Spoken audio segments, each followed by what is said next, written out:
This video is brought to you by the 2025 Essay Library Video Jam. Check the playlist in the description to watch the other entries. And by contributions to patreon.com/Henry Kathman from viewers like you. Thank you.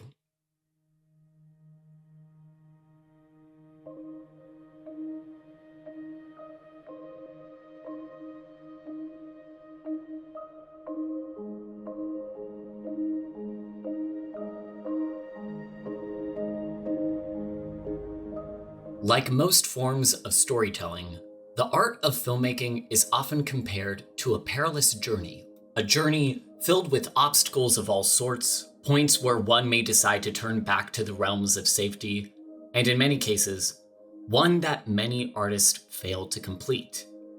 When examining the filmmakers who have embarked on such journeys, there are few who embody the wandering spirit found in such travels as Gints Zilbalodis. For a majority of this Latvian animator's career, Zilbalodis' 6 short films and 2 features have consistently communicated the feelings of embarking on a journey in a way that few others have. Like many other Americans, the release of his award-winning film Flow has caused me to start looking through Zilbalodis' filmography, many of which are easily accessible online.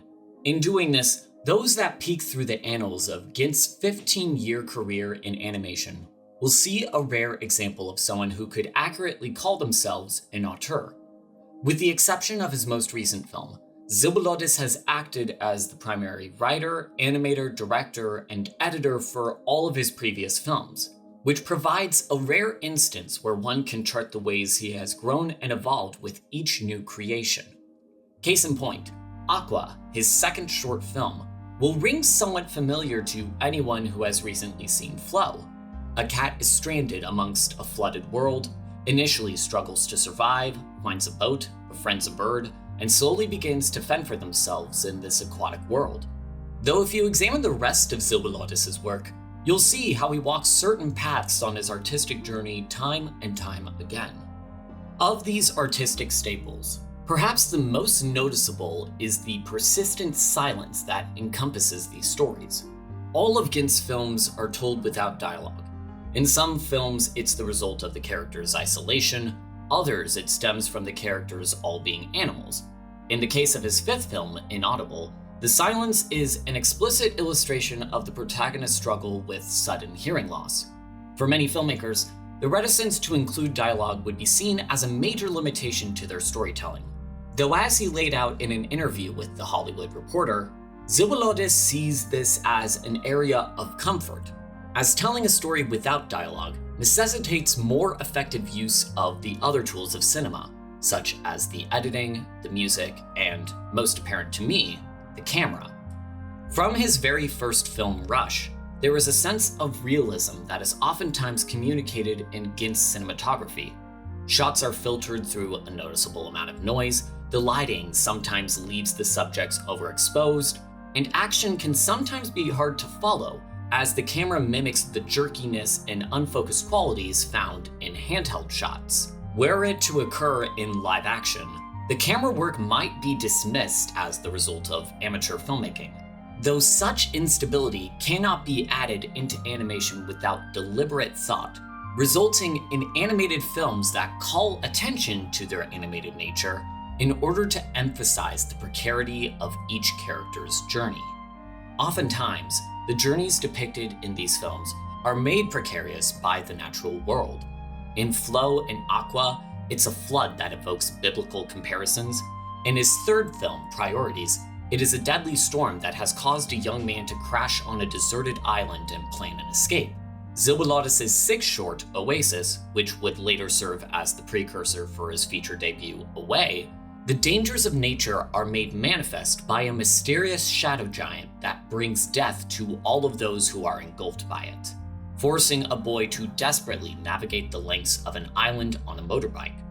Though just as these films depict the environment with a degree of fear, they also make a point to display the beauty that can be found in such journeys. One of the most interesting aspects of Zilbalodis' films is the environmental design and storytelling that has oftentimes been compared to video games like The Legend of Zelda, Death Stranding, and Ico.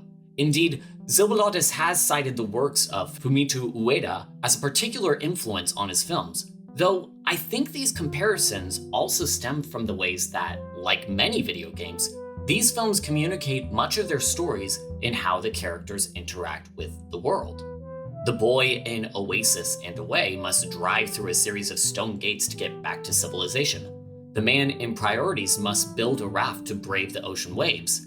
And the cats in both Aqua and Flow must scavenge for food beneath the vast abyss of the ocean.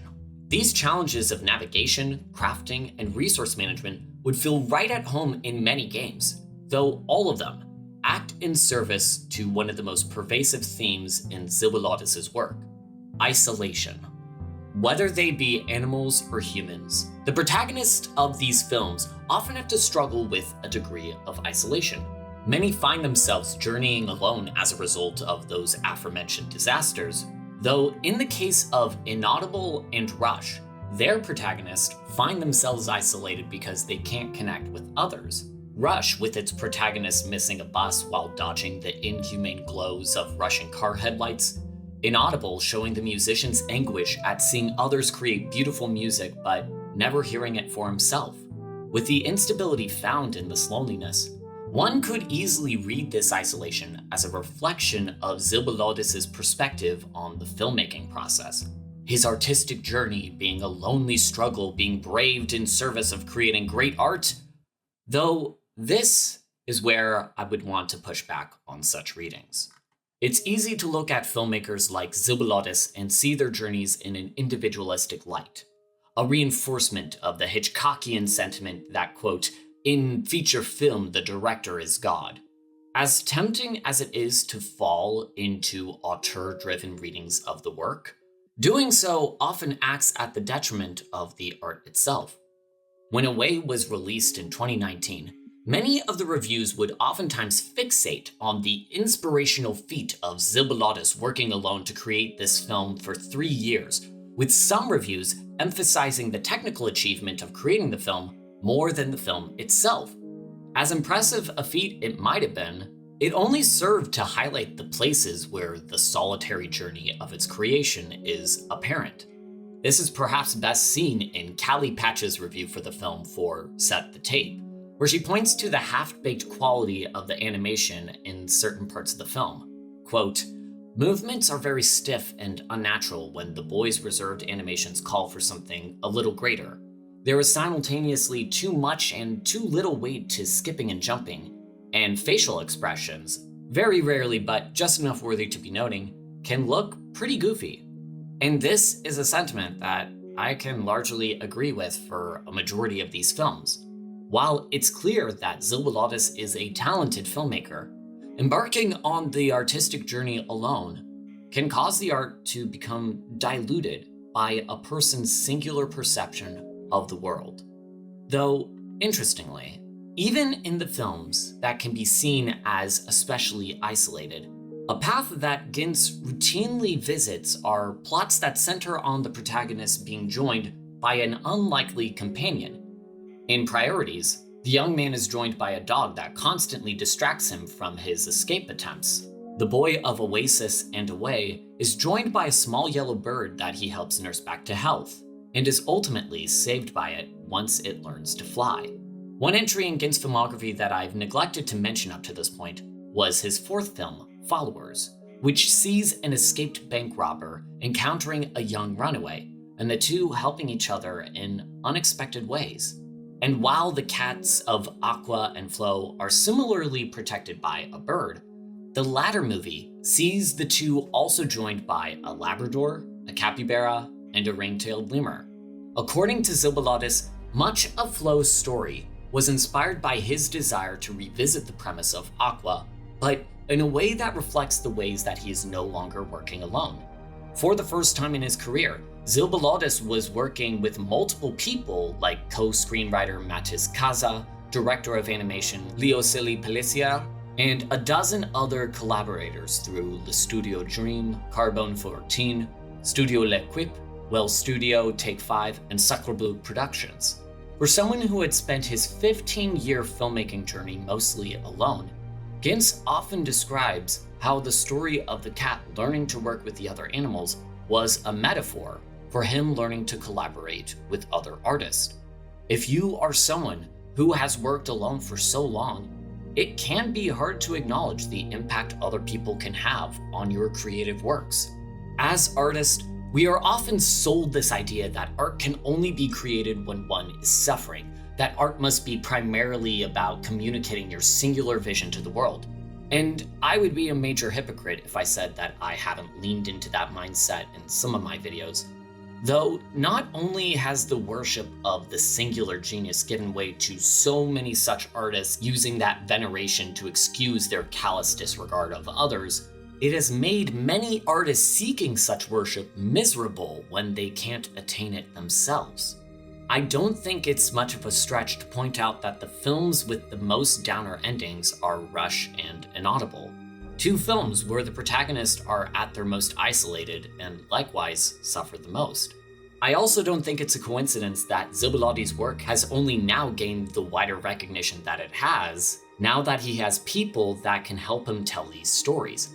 Heck, even though this video is something that I've mostly made by myself, it only exists because others have organized this essay jam, and knowing that I walk the same path as other essayists putting their time, passion, and creativity into their own journeys.